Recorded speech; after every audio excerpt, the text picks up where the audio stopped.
Au cœur d'Abidjan, vivait une femme dont la beauté brise les mariages, fauche les milliardaires et enterre les hommes vivants, non pas dans des cercueils, mais dans des malédictions, mais avant. Qu'elle devenait la séductrice la plus redoutée de la ville, elle n'était qu'une pauvre fille brisée, affamée, humiliée et le cœur brisé. Son nom était Jessica, née d'une mère malade, et d'un père disparu après avoir perdu son emploi.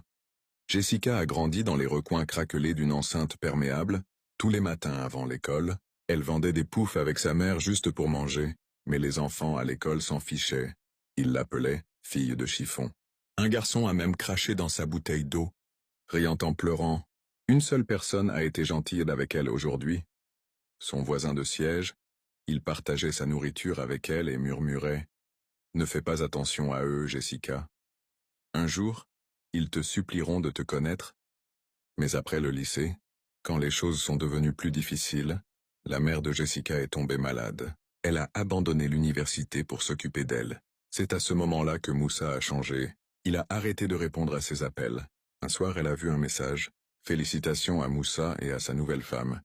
La sénatrice Marie-Paul. Jessica s'est figée. Elle l'a lu encore et encore. Le même Moussa, qui l'avait embrassé derrière le manguier, s'était marié avec une riche femme ce soir-là. Sa mère a craché du sang le lendemain matin. Elle est morte et quelque chose en Jessica est mort aussi?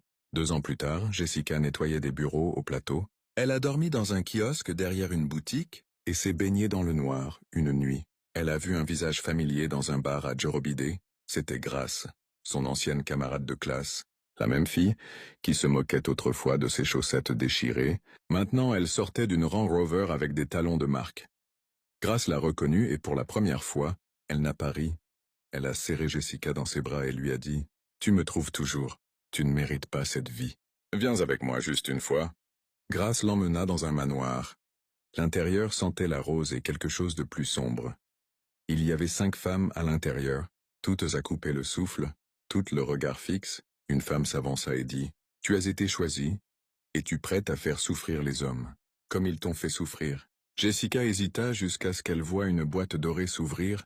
À l'intérieur se trouvaient 5 millions de francs CFA en liquide, un collier rouge sang et un miroir. Cette nuit-là, à la lueur des bougies et sous le serment de sang, Jessica est devenue Zina, celle que les hommes vénéraient, peur et impossibilité de survivre. Sa première cible était facile. Un propriétaire de boîte de nuit nommé Kelvin, un sourire, un soir. Il lui a tendu ses clés de voiture et a dit à son manager « Voici ma femme maintenant. » Mais à l'aube,